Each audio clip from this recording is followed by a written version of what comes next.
Hello everyone. जैसा कि आप लोग जानते हैं कि मैं विवेक सिंह सर की बुक से इकोनॉमी कवर कर रही हूँ और हम कवर कर रहे हैं लैंड रिफॉर्म्स। और लैंड रिफॉर्म्स में भी ये लास्ट क्लास होने वाला है, ठीक है। और लैंड रिफॉर्म्स का चैप्टर आपका कंप्लीट हो जाएगा, ठीक है। अब देखते हैं land leasing laws in India. हमारा नेक्स्ट टॉपिक है, हम इस एक्ट के बारे में पढ़ने के लिए जा रहे हैं, ठीक है। Model agricultural land leasing act 2016, ठीक है। तो अब देख लेते हैं कि इंडिया में लैंड लीजिंग के बारे में क्या लॉ है। सबसे पहले लैंड लीजिंग को समझना ज़रूरी है कि लैंड लीजिंग का क्या मतलब है कि यहाँ पे टेम्परेरी जो है ट्रांसफ़र किया जाता है लैंड यूज़ राइट्स को, ठीक है। जो ऑनर है वो कल्टीवेटर को लैंड यूज़ राइट देता है। मतलब क्या है, विदाउट ट्रांसफरिंग ऑनरशिप। तो पहले इसको समझते हैं। सपोज़ आप ऑनर हैं, ठीक है। आपके पास एक टुकड़ा लैंड का है, ठीक है। आपके पास ये लैंड है और आप लैंड को यूज़ नहीं कर रहे हो, तो आप किसी और को दे रहे हो, ठीक है। या तो किसी शेयर क्रॉपर्स को दे रहे हो जो आपको इस लैंड के बदले में क्रॉप्स दे रहा है उगा करके, ठीक है। या तो आपको रेंट जो है ये प्रोवाइड कर रहा है। क्या कर रहा है, आपके पास एक लैंड है, आप उसका यूज़ नहीं कर रहे हो, तो आपने किसी शेयर क्रॉपर को दे दिया, तो वो आपको अनाज का कुछ हिस्सा दे देगा या तो फिर वो आपको रेंट देगा, ठीक है। तो ये है लैंड लीजिंग। लेकिन ऑनरशिप आपने इसको नहीं दिया है। कुछ फिक्स पीरियड के टाइम के लिए आपने इसको लैंड दिया है कि आप खेती करने के लिए, ठीक है। लेकिन ऑनरशिप अभी आप ही के पास है। तो ये क्या हुआ, लैंड लीजिंग हुआ, ठीक है। तो अब समझते हैं, थोड़ा सा बैकग्राउंड देख लेते हैं कि इंडिपेंडेंस के बाद में क्या है कि गवर्नमेंट का सबसे ज़्यादा मेन गोल क्या था कि एबोलिश करना ज़मींदारी सिस्टम को। जो ज़मींदारी सिस्टम चल रहा था उसको हटाना, ठीक है। क्योंकि ज़मींदार जो है, ज़मींदारी सिस्टम में क्या प्रॉब्लम हो रहा था कि यहाँ पे बीच में इंटरमीडियरीज थे, ज़मींदार थे, ये सारी चीज़ों से क्या हो रहा था, प्रॉब्लम हो रहा था, ठीक है। तो ये हमने ऑलरेडी पढ़ चुके हैं कि एबोलिशन ऑफ ज़मींदारी में क्या क्या होता है। Then redistribution of land to actual cultivators, ठीक है। कि जो है लैंड को रीडिस्ट्रीब्यूट किया जा रहा था, जिनके पास ज़्यादा लैंड है उनसे लेकर सरप्लस लैंड को फिर से दोबारा से रीडिस्ट्रीब्यूट किया जा रहा था। एक्चुअल कल्टिवेटर्स या टिलर्स जो थे उनको जो है लैंड राइट्स दिया जा रहा था, ठीक है। तो ये गवर्नमेंट का मेन गोल था कि हमें ये करना है। एक तो ज़मींदारी को हमें सिरे से ख़त्म कर देना है, कोई भी तरीके का ज़मींदारी सिस्टम नहीं होगा, इंटरमीडियरीज का काम अब नहीं है, ठीक है, ये था। और दूसरा जो है फिर से लैंड को रीडिस्ट्रीब्यूट किया जाए, ये हमने डिटेल में पढ़ा है, ठीक है। इंडियन लीडर्स को क्या लग रहा था कि टीनेंसी और सब टीनेंसी जो है ये फ्यूडल सिस्टम का पार्ट है, ठीक है। और ये ब्रिटिश से आया हुआ है, ठीक है। और इसके वजह से ही जो है लैंड लॉर्ड्स ने जो है पुअर फार्मर्स को बहुत ही ज़्यादा एक्सप्लॉइट किया। टीनेंट्स मतलब कौन, जो कि क्या कर रहे हैं, वही आपके लैंड पे काम कर रहे हैं और आपको बदले में रेंट दे रहे हैं या फिर जो है क्रॉप्स दे रहे हैं। तो ये से तो क्या लगा इंडियन लीडर्स को उस टाइम पे कि टीनेंसी और सब टीनेंसी जो है ये फ्यूडल सिस्टम का पार्ट है और इसी के वजह से जो है बहुत ज़्यादा एक्सप्लॉयटेशन हुआ है। तो अर्ली टीनेंसी रिफॉर्म्स लॉ को कैसे देखा गया, तो स्टेट्स ने क्या किया, टीनेंसी रिफॉर्म्स लॉ बनाया और ऑनरशिप राइट्स जो है किसको दिया, टीनेंट्स को दिया। और जो भी पावर था ज़मींदार के पास तो उनको जो है ख़त्म किया, ठीक है, रिमूव कर दिया और ऑनरशिप राइट्स जो है टीनेंट्स को दे दिया। तो अब ये कैसे होगा, ठीक है। इसको अचीव करने के लिए क्या हुआ कि लॉज प्रोहिबिटेड लैंड लीजिंग। तो लॉज में क्या कहा गया कि ये लैंड लीजिंग को तो बंद करो कि लैंड किसी और का है, कोई इस पे खेती कर रहा है और रेंट वगैरह ये सब चीज़ों को बंद करो। और स्ट्रांगली डिस्करेज लीजिंग और सब लीजिंग इन सारे चीज़ों को डिस्करेज किया गया। लैंड लीजिंग को बेसिकली बंद किया गया, ठीक है। क्योंकि इनको लगा कि यही कारण था जिसके वजह से इतना ज़्यादा एक्सप्लॉइट किया गया कि ज़मीन किसी और की है और खेती उस पर कर रहे हैं, तो उसके वजह से उनको बहुत ज़्यादा जो है क्या देना पड़ रहा था, टैक्स देना पड़ रहा था, रेंट देना पड़ रहा था, ठीक है। तो लेकिन टीनेंसी रिफॉर्म्स फेल्ड क्यों हुआ, ठीक है। क्योंकि जो पावरफुल लैंड ऑनर्स थे तो उन्होंने पॉलिसी को इन्फ्लुएंस किया, इम्प्लीमेंटेशन सही से होने के लिए नहीं दिया, लीगल लूप होल्स को यूज़ किया, बेनामी होल्डिंग्स किया, ठीक है, कोअर्शन, काफ़ी सारी चीज़ों का फोर्स का यूज़ किया। तो ये टीनेंसी रिफॉर्म्स को प्रॉपरली जो बड़े ज़मींदार थे या पावरफुल लैंड ऑनर्स थे उन्होंने होने नहीं दिया। एज अ रिज़ल्ट अगर हम देखें कि 1992 तक क्या हुआ कि सिर्फ 4% जो कल्टिवेटेड लैंड था, यानी 4% जो उपजाऊ ज़मीन था, अच्छा खेत था, उसी को ट्रांसफ़र किया गया था एक्चुअल कल्टिवेटर्स को, ठीक है। तो ये समझ में क्या आया कि यहाँ पे टीनेंसी रिफॉर्म्स को हम देख रहे हैं कि हमारा टीनेंसी रिफॉर्म्स जो है यहाँ फेल होता हुआ नज़र आ रहा है, ठीक है, क्योंकि इसमें जो रिफॉर्म्स करने की बात की गई सिर्फ 4% ही ऑनरशिप को ट्रांसफ़र किया गया, ठीक है। अब नेक्स्ट देखते हैं कि कुछ स्टेट्स ने क्या किया कि कम्प्लीटली एबोलिश कर दिया टीनेंसी को, और जो ये लैंड लॉर्ड और टीनेंट का जो रिलेशनशिप है इसको एक तरीके से हटा ही दिया कुछ स्टेट्स में। तो इनका गोल क्या था? गोल तो यही था कि जो टीनेंट्स है उसको ऑनर बनाया जाए, पर एक्चुअली क्या हो रहा था कि बहुत कम जो है लैंड को ट्रांसफ़र किया जा रहा था। टीनेंट्स को कोई लीगल प्रोटेक्शन नहीं मिल रहा था, क्योंकि टीनेंसी को हटा ही दिया गया तो टीनेंट्स को लीगल प्रोटेक्शन कैसे मिलेगा, ठीक है। और फ्यूचर टीनेंसी भी इलीगल हो गया। तो अब इसके वजह से क्या प्रॉब्लम हुई कि अंडरग्राउंड टीनेंसी देखने के लिए मिला, इनफॉर्मल टीनेंसी देखने के लिए मिला, ठीक है, क्योंकि फार्मिंग को जो है स्टिल ज़रूरत था टीनेंट्स का, ठीक है, क्योंकि लैंड ऑनर जो है वो क्या कर रहे थे, वो माइग्रेट कर गए थे या वो नॉन फार्म जॉब्स कर रहे थे, उनकी ज़मीन खाली पड़ी थी। टीनेंट्स के पास अभी भी जो छोटे किसान थे उन लोगों के पास अभी भी जो है ज़मीन वगैरह था नहीं, ठीक है। तो जो लैंड ऑनर्स थे उनके पास उनका ज़मीन भी खाली पड़ा हुआ था। तो अब जैसे लीजिंग को इलीगल बनाया गया था तो टीनेंसी तो चल रहा था, लेकिन अब इनफॉर्मली चल रहा था, एग्रीमेंट्स ओरल हो गया था, कोई रिटन प्रूफ नहीं था, और टीनेंट्स जो है हाईली वल्नरेबल हो गए थे। अब वल्नरेबल होंगे ही क्योंकि अब कोई सिक्योरिटी नहीं है, कोई लीगल रिमेडी नहीं है, ठीक है। तो क्या समझ में आया आपको यहाँ से? अगर फिर से एक बार रिकैप करें कि जो है इंडिपेंडेंस के बाद गवर्नमेंट का क्या मोटिव था, कि गवर्नमेंट का मोटिव था कि ये जो पुराना टीनेंसी सिस्टम है और लैंड लीजिंग का जो सिस्टम है इसी के वजह से इतना एक्सप्लॉयटेशन हुआ, तो लैंड लीजिंग ही ख़त्म कर दो, ज़मींदारी को ख़त्म कर दो, और जो है ऑनरशिप राइट्स किसके पास आ जाए, इस टीनेंट्स के पास ऑनरशिप राइट्स आ जाए, ताकि जो है इसको जो है मतलब एक्सप्लॉयटेशन ना हो, इसको ज़्यादा से ज़्यादा रेंट ना देना पड़े और इसी के खुद के लैंड पे ये खुद उपजाए, ठीक है। ये सारी चीज़ें हुई तो टीनेंसी को बंद कर दिया गया, ठीक है। टीनेंसी को जब बंद कर दिया गया तो ये हमने देखा कि उसका बुरा इम्पैक्ट जो है पड़ा। क्या बुरा इम्पैक्ट पड़ा कि अब लैंड ट्रांसफ़र तो हो नहीं रहा था, ठीक है, और हो भी रहा था तो थोड़ा बहुत जो है लैंड ट्रांसफ़र हो रहा था उन किसानों के नाम पे, तो अब ये अंडरग्राउंड इनफॉर्मली चलने लगा और अब टीनेंट जो है और भी ज़्यादा वल्नरेबल हो गए। मतलब जो थॉट था कि और अच्छा होगा वो और बुरा हो गया, ठीक है। अब देखते हैं रेंट सीलिंग पॉलिसी और इसका क्या फेलियर हुआ। तो कुछ स्टेट्स ने अलाउ किया टीनेंसी रेस्ट्रिक्शन के साथ, तो कुछ स्टेट में बोला गया कि ठीक है टीनेंसी अलाउ है लेकिन कुछ रेस्ट्रिक्शन है, और मैक्सिमम रेंट उन्होंने फिक्स किया 1/4 और 1/5 ऑफ द एग्रीकल्चर प्रोड्यूस। क्योंकि हमने देखा कि क्या होता था कि जब भी कोई भी टीनेंट है और ये क्या कर रहा था, अपने जिससे भी इसने लैंड को लीज पे लिया है उस ऑनर को, इसको काफ़ी सारी चीज़ें देनी पड़ती थी, और जो रेंट था ये बहुत ज़्यादा हुआ करता था, हाफ से भी ज़्यादा हुआ करता था। तो इससे क्या हो रहा था कि किसान को ज़्यादा फ़ायदा नहीं हो पा रहा था। तो इसीलिए तो बहुत सारे स्टेट में तो इसको बंद ही कर दिया गया और कुछ स्टेट में इसको अलाउ किया गया रेस्ट्रिक्शन के साथ, ठीक है। बोला गया कि मैक्सिमम जो है आप 1/4 या 1/5 जो है एग्रीकल्चर प्रोड्यूस का रेंट में दे सकते हैं। ऐसा नहीं कि आपने अपना आधा दे दिया, 1/4 या 1/5 ही आप जो है देंगे, ठीक है। अब प्रॉब्लम क्या हुआ कि ये जो रेंट था ये कुछ ज़्यादा ही कम था, जो मार्केट रेट में जितना होना चाहिए था, जितना ऑनर को मिलना चाहिए था उससे बहुत कम था। तो रिज़ल्ट क्या हुआ कि जो लैंड ऑनर्स था वो लीगल कॉन्ट्रैक्ट ही नहीं किया, टीनेंसी ओरल रह गया और एक्चुअल रेंट जो है कम से कम आधा रह गया, जो 50% जो उसका प्रोड्यूस था उतना ही रह गया। मतलब क्या हुआ कि एक्सप्लॉयटेशन जो है टीनेंट्स का और बढ़ ही गया, कुछ जो है फ़ायदा हुआ नहीं। कि कुछ ऐसा लॉ अगर बना दिया जाए और उस लॉ से कोई फ़ायदा ना हो, मतलब कि 1/4 और 1/5 तो रखा गया जो कि बहुत ही ज़्यादा जो है कम था, तो इस वजह से जो है क्या चल रहा था, एक्सप्लॉयटेशन चल ही रहा था।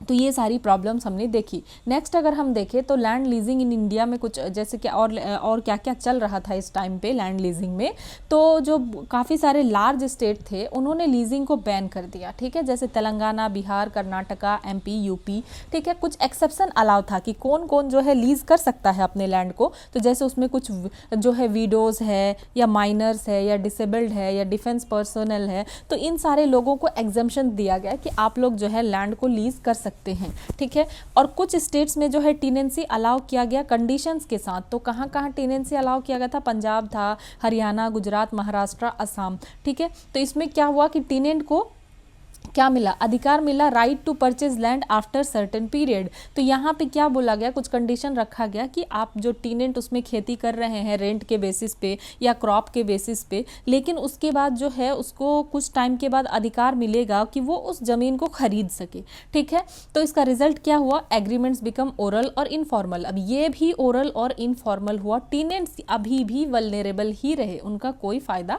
हुआ नहीं।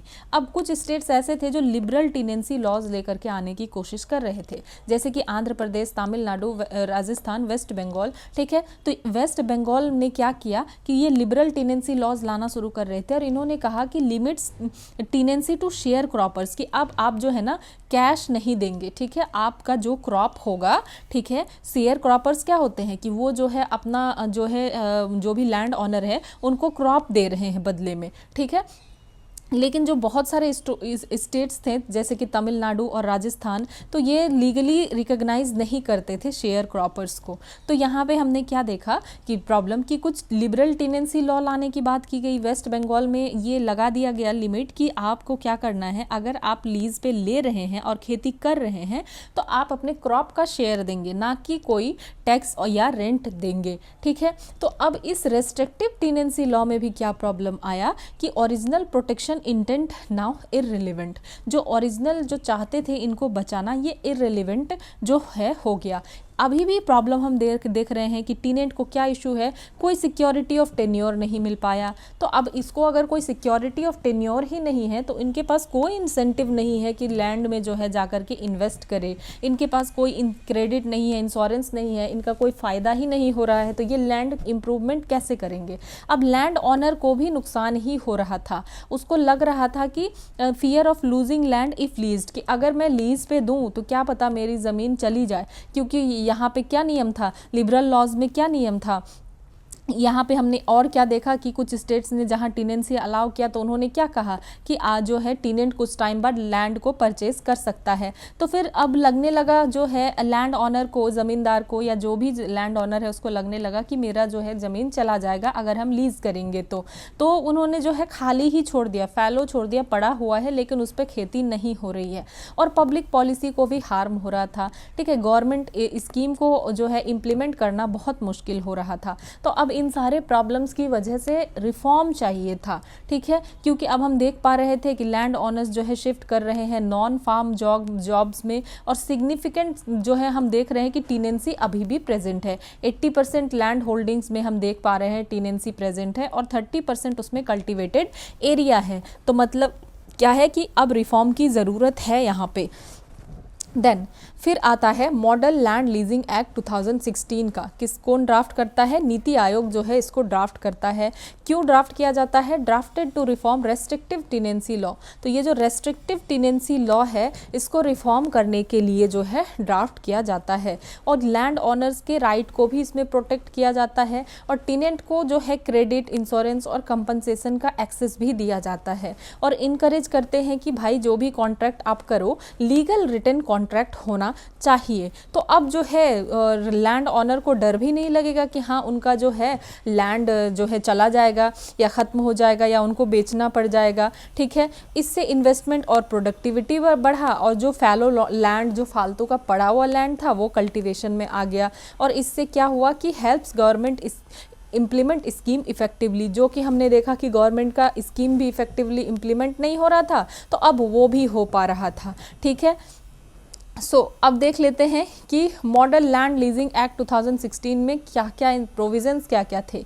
तो ये मॉडल लॉ अलाउ क्या क्या करता था, तो मॉडल लॉ अलाउ ये करता था कि कोई भी जो है anyone can take agricultural land on lease, अब लीज पे कोई भी लैंड को ले सकता है। ठीक है, अब मॉडल लॉ कहने का क्या बात होता है, मॉडल लॉ कहने की बात ये होती है कि जैसे नीति आयोग के द्वारा इसको ड्राफ्ट किया गया तो हर स्टेट अपने अकॉर्डिंग जो है इसी मॉडल लॉ के अकॉर्डिंग जो है लॉ को बनाएंगे। ठीक है, तो तो यहाँ पे क्या हुआ कि कोई भी जो है एग्रीकल्चरल लैंड को लीज पे ले सकता है। और लीजिंग किस किस चीज़ के लिए अलाउ था? कल्टीवेशन के लिए, एग्रीकल्चर के लिए, और कुछ अलाइड एक्टिविटीज़ जैसे कि डेयरी और लाइव स्टॉक के लिए। तो बेनिफिट्स क्या हुआ? बेनिफिट्स टू टीनेंट फार्मर, तो इनको जो है और शेयर क्रॉपर्स को क्या फ़ायदा हुआ? ये बैंक लोन ले सकते हैं, क्रॉप इंश्योरेंस ले सकते हैं, डिज़ास्टर रिलीफ का बेनिफिट ले सकते हैं, ठीक है, और लीगल रिकॉग्निशन और सिक्योरिटी, ये सारी चीज़ें इनको मिलेगी। क्योंकि अब जो है लैंड लीजिंग को जैसे पहले बैन किया गया था कि नहीं भाई लैंड लीज करना ही नहीं है, तो इसको फिर से जो है कहा गया कि नहीं, कोई भी अब जो है लैंड को लीज पे ले सकता है, ठीक है। और फार्म लैंड का कंसोलिडेशन किया गया, जो स्मॉल फ्रेगमेंटेड प्लॉट्स था उसको कंबाइंड किया गया और फिर लीज किया गया, क्योंकि हमने देखा था कि लैंड का फ्रेगमेंटेशन बहुत ज़्यादा हो गया था और अभी भी इवन बहुत छोटे छोटे लैंड्स जो हैं इनहेरिटेंस के वजह से, जो हमने ऑलरेडी पढ़ा हुआ है, ठीक है। और जो है ट्रैक्टर्स और मॉडर्न मशीनरी का हेल्प जो है यूज़ भी किया जाने लगा कि इसमें भी जो है गवर्नमेंट भी हेल्प करेगी, ताकि जो है छोटे किसानों के पास भी ट्रैक्टर और मॉडर्न मशीनरी हो, ठीक है। और जो लार्ज ऑपरेशनल होल्डिंग्स है, ठीक है, जैसे बड़े बड़े खेत हैं, तो इसमें क्या होगा? लोअर कॉस्ट ऑफ कल्टीवेशन और प्रोडक्टिविटी और प्रॉफिट जो है अब हाइयर होगा, क्योंकि छोटा छोटे लैंड पे जो है और भी ज़्यादा महंगा पड़ता है। लेकिन जैसे ये लैंड बड़ा होगा तो यहाँ पे ट्रैक्टर्स और मशीनरी का यूज़ किया जा सकता है, तो ज़्यादा से ज़्यादा जो है फ़ायदा और प्रॉफिट होगा, ठीक है। अब लीज़ का टर्म क्या था?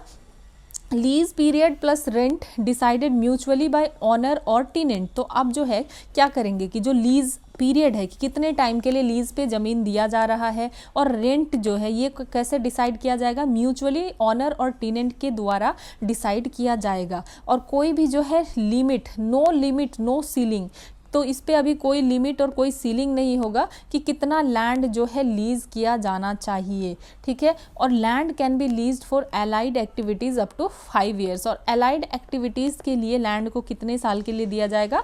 5 साल के लिए दिया जाएगा, ठीक है। ऐसे कोई लिमिट नहीं है, मतलब कोई सीलिंग, कोई लिमिट नहीं है, लेकिन एलाइड एक्टिविटीज़ के लिए 5 साल के लिए है, ठीक है। और डिस्प्यूट रेजोल्यूशन के लिए भी डाला गया कि डिस्प्यूट रेजोल्यूशन फास्टर होगा, इसको हैंडल किया जाएगा ग्राम सभा, पंचायत या तहसीलदार में। और अगर कोई क्रिमिनल या उस टाइप का केस होता है उसके लिए स्पेशल ट्रिब्यूनल बनाया जाएगा, और ये कोर्ट के ज्यूरिसडिक्शन के बाहर होगा। अब कोर्ट के ज्यूरिसडिक्शन के बाहर क्यों? क्योंकि कोर्ट में जाएगा तो फिर लॉन्ग डिले होगा, फिर सब कुछ पेंडिंग रहेगा, पड़ा रहेगा। नेक्स्ट जो है हम क्या देखते हैं कि प्रॉब्लम्स क्या है प्रेजेंट सिस्टम में, ठीक है। अभी भी देखें तो अभी भी कुछ प्रॉब्लम है, तो क्या है प्रेजेंट सिस्टम में?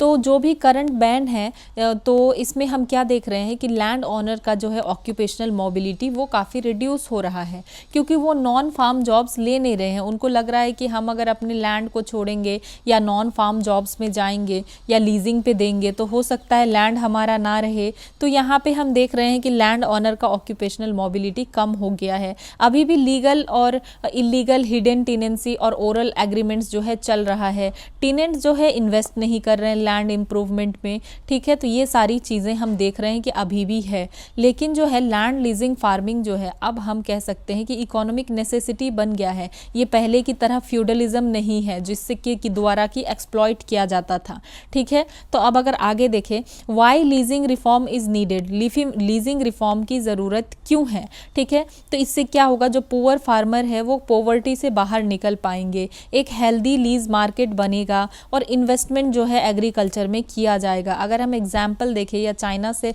या और किसी जगह से हम लेसन लेना चाहें तो हम ये क्या देख सकते हैं कि चाइना जो है लीज करता है even to corporates up to 30 years. मतलब चाइना में हम देखें कि तो लैंड लीजिंग काफ़ी ज़्यादा हो रहा है और इवन कॉरपोरेट्स को भी लैंड लीज पे दिया जा रहा है 30 सालों तक। और इससे क्या हो रहा है? इन्वेस्टमेंट बूस्ट हो रहा है। अगर कॉरपोरेट को दिया जा रहा है या किसी बड़े जो है कंपनी को या फिर जो है जो इंटरेस्टेड है करना चाह रहे हैं उनको दिया जा रहा है, तो इससे क्या होगा? इन्वेस्टमेंट जो है बना रहेगा। और आंध्र प्रदेश और केरला में अगर हम देखें तो यहाँ पे भी जो है reformed leasing successfully while protecting land owners. तो जो है लीजिंग को सक्सेसफुली रिफॉर्म यहाँ पे किया गया, ठीक है। और लैंड ऑनर को भी प्रोटेक्ट किया गया, जो उनको डर था कि अगर हम लीज पे देंगे तो हो सकता है हमारा ज़मीन हमारे पास ना रहे। तो ये वाले चीज़ों का जो फियर को जो है वहाँ पे क्या कह सकते हैं कि ख़त्म किया गया, ठीक है। तो अब हम देखें तो एक और प्रॉब्लम आ रहा है, तो हमारे पास क्या नहीं है? बेटर लैंड रिकॉर्ड्स नहीं है,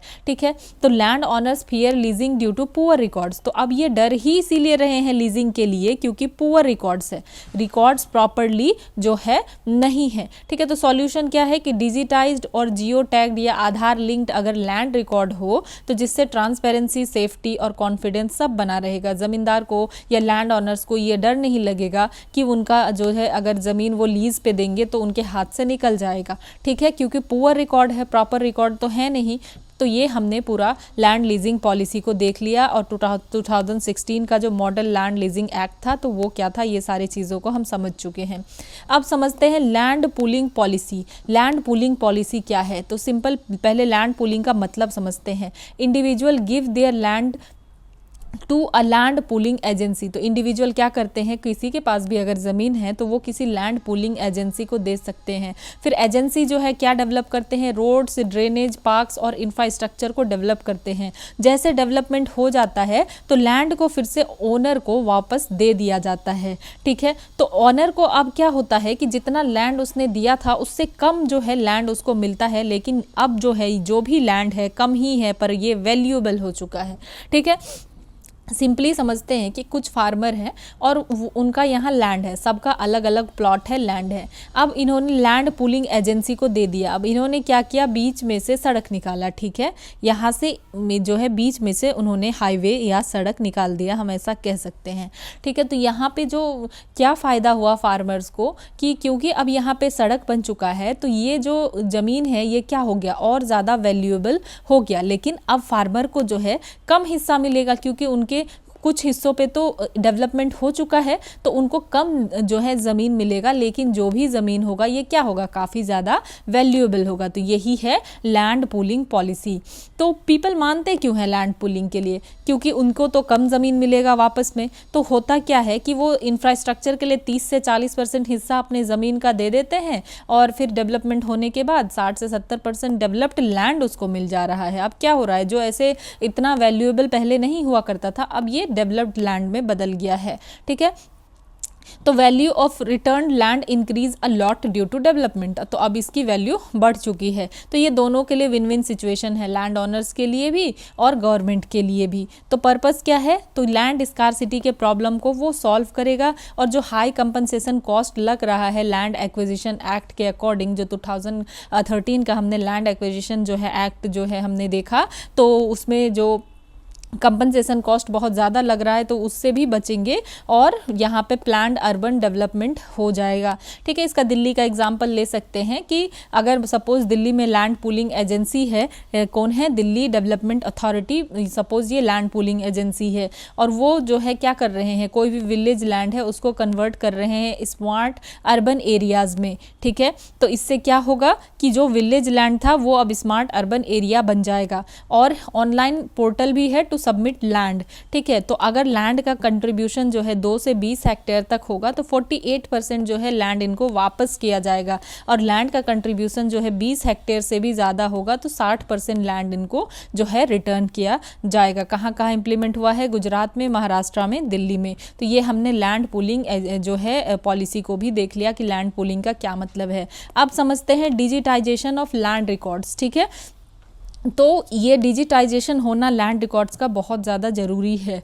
तो हु डज लैंड रिफॉर्म्स, तो लैंड रिफॉर्म्स करेगा कौन, तो हमने देखा कि लैंड एक स्टेट सब्जेक्ट है, इसीलिए लैंड को क्या कोई भी रिफॉर्म्स वगैरह स्टेट गवर्नमेंट करेगी। But government of India, ministry of finance is nudging state to digitise land records. ठीक है, लेकिन जो है गवर्नमेंट ऑफ इंडिया की तरफ से जोर है कि लैंड रिकॉर्ड को जो है जल्दी से जल्दी कंप्लीट किया जाए, या सबके पास डिजिटाइज होना चाहिए लैंड रिकॉर्ड। ठीक है, तो कौन कौन से ऐसे स्टेट है जिन्होंने लैंड रिकॉर्ड्स को जो है डिजिटाइज किया है, उसमें आता है कर्नाटका, राजस्थान, मध्य प्रदेश, उत्तर प्रदेश। ठीक है, और केरला, आंध्र प्रदेश, तेलंगाना, गुजरात। तो इन सारे जगह में हमको हम देख पाते हैं कि लैंड रिकॉर्ड अब डिजिटल हो चुका है। ठीक है, तो डिजिटाइज लैंड रिकॉर्ड से क्या क्या होगा, तो इससे ऑनलाइन मॉर्गेज चार्ज जो है लैंड के ऊपर लगाया जा सकता है। ठीक है, तो मॉर्गेज चार्ज का क्या मतलब है कि अगर कोई लोन लेता है तो वो फिर बदले में क्या रखता है, लैंड या प्रॉपर्टी को सिक्योरिटी के तौर पे रखता है। जो लेंडर है, जो लोन दे रहा है, उसको एक लीगल अधिकार मिलता है प्रॉपर्टी के ऊपर। किसके ऊपर, लीगल अधिकार मिलता है प्रॉपर्टी के ऊपर, until the loan is repaid, जब तक कि लोन रीपे नहीं हो जाता है, तो इसी को हम लोग कहते हैं मॉर्गेज चार्ज। तो डिजिटाइज अगर डिजिटली लैंड का रिकॉर्ड रहेगा तो मॉर्गेज चार्ज के लिए अच्छा रहेगा। तो इससे क्या होगा, लोन इजीली मिल जाएगा, faster loan delivery to the farmers, ठीक है। और इससे फ्रॉड भी कम होगा और जो रियल फार्मर्स होंगे with genuine land can get loans, जो रियल फार्मर्स होंगे जिनका जेन्युइन लैंड होगा तो उन्हीं को लोन मिल पाएगा, ठीक है। तो हम यही देखते हैं कि अगर कोई मॉर्गेज लैंड है तो अगर बोरोवर जो है रीपे नहीं कर पाएगा तो लैंडर जो है रिकवर कर सकता है उस प्रॉपर्टी को यूज़ करके, ठीक है। तो ये हमने कुछ चीज़ें देखी। तो अर्लियर सिस्टम में क्या प्रॉब्लम था, हमें डिजिटाइजेशन क्यों करना है, तो फार्मर क्या करते थे, सबमिट करते थे फिजिकल लैंड के पेपर्स को, बैंक जो है मैनुअली वेरीफाइड करती थी। ये काफ़ी रिस्की और स्लो भी प्रोसेस था, ठीक है, और हो सकता था कि फेक पेपर्स हो या फ्रॉड हो। तो अब डिजिटाइजेशन के बाद क्या हो रहा है, सारा का सारा प्रोसेस ऑनलाइन हो रहा है और फास्ट हो रहा है। तो और यहाँ पे क्लियर जो है डिजिटल लैंड ऑनरशिप पता चल रहा है, तो बैंक के लिए इजी है ऑथेंटिकेशन के लिए, ठीक है। अब कुछ डिजिटल मेजर्स जो है क्या क्या लिए गए हैं, तो unique land parcel identification number और भू आधार फॉर ऑल रूरल लैंड्स। सो की डिजिटल मेजर्स में हमने देखा unique land parcel identification number, भू आधार फॉर ऑल रूरल लैंड्स, ठीक है। और डिजिटाइजेशन किसका, कैडेस्ट्रल मैप्स का रूरल एरियाज में, और GIS based mapping in urban areas. तो ये हमने इस चैप्टर को पूरा कंप्लीट कर लिया। फिर हमने देखा कि क्या रिफॉर्म्स की ज़रूरत है, डिजिटाइजेशन ऑफ लैंड रिफॉर्म्स ये भी देख लिया। अब ये 3 PYQs हैं, अगर आप तो ये लेक्चर्स फॉलो कर रहे हैं, ठीक है, तो आप डेफिनेटली जो है इन 3 PYQs को जो है लिख सकते हैं, ठीक है। और फिर मैं नेक्स्ट क्लास में इन PYQs को डिस्कस भी करूंगी। सो फर्स्ट PYQ है, how did land reforms in some parts of the country help to improve the socio economic conditions of marginal and small farmers. दूसरा है, state the objectives and measures of land reforms in India, discuss how land ceiling policy on land holdings can be considered as an effective reform under economic criteria. तीसरा है, what were the factors responsible for successful implementation of land reforms in some parts of the country, ठीक है। तो ये 3 questions है, तो इसको आपको जो है लिखना है। तो मिलते हैं अब नेक्स्ट वीडियो में।